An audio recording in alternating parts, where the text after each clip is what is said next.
Home architect and engineering এর পক্ষ থেকে আমি রয়েছি আপনাদের সাথে ইঞ্জিনিয়ার মোহাম্মদ মোজাম্মেল হক। আজকে আমরা দেখতে যাচ্ছি একটি টিন সেট বিল্ডিং এর ড্রয়িং। তো বন্ধুরা, আমাদের আজকের এই ভিডিওটি চলুন শুরু করা যাক।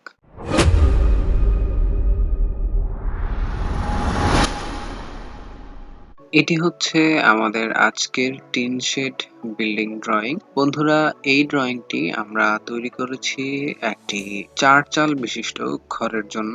তো চলুন দেখে নেই আমাদের আজকের এই টিন শেড বাড়ির ড্রয়িংটি। তো বন্ধুরা, শুরুতেই আমরা এখানে এন্ট্রান্স পেয়ে যাব, আর এই এন্ট্রান্স থেকে আমরা এখানে ড্রয়িং কাম ডাইনিং এরিয়া পেয়ে যাব, যার প্রস্থ 9 ফিট 4 ইঞ্চি এবং দৈর্ঘ্য 16 ফিট 5 ইঞ্চি পর্যন্ত নেওয়া হয়েছে। এই ড্রয়িং কাম ডাইনিং এর ঠিক ডান পাশে আমরা এখানে পেয়ে যাব 10 ফিট বাই 12 ফিট এরিয়া বিশিষ্ট একটি বেডরুম, এবং এর বিপরীত পাশে 10 ফিট বাই 12 ফিট বিশিষ্ট আরো একটি বেডরুম পেয়ে যাব।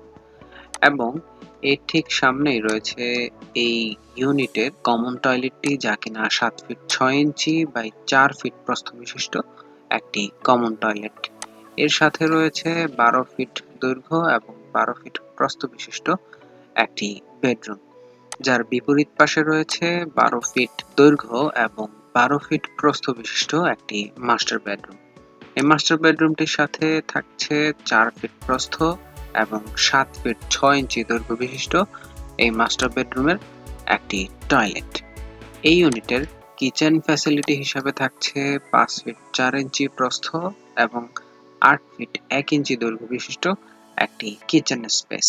কিচেন থেকে আমরা এখানে বাহিরের দিকে একটি এন্ট্রি রেখেছি, যা কিনা আপনারা চাইলে রাখতে পারবেন অথবা বাদ দিতে পারবেন। তো বন্ধুরা, এই হচ্ছে আমাদের আজকের টিন শেড বাড়ির ড্রয়িং, যার দৈর্ঘ্য 31 ফিট এবং প্রস্থ 30 ফিট পর্যন্ত ব্যবহার করা হয়েছে। চলুন জেনে নেই আমাদের আজকের এই বাড়িটি নির্মাণ। বন্ধুরা, আমাদের আজকের এই বাড়িটির নির্মাণ আনুষঙ্গিক ব্যয় ধরা হয়েছে অ্যাপ্রক্সিমেটলি 12 লক্ষ টাকা, যার মধ্যে 8 লক্ষ টাকা শুধুমাত্র দেয়াল গাঁথুনি এবং পার্টিশন পর্যন্ত ধরা হয়েছে, এবং অ্যাডিশনাল 4 লক্ষ টাকা ধরা হয়েছে আমাদের 4 চাল বিশিষ্ট এই ভবনটির চাল নির্মাণের জন্য। আমাদের সাথে থাকার জন্য ধন্যবাদ। যারা এখনো আমাদের চ্যানেলটি সাবস্ক্রাইব করেনি, আমাদের চ্যানেলটি সাবস্ক্রাইব করুন এবং পাশে থাকা বেল আইকনে ক্লিক করুন।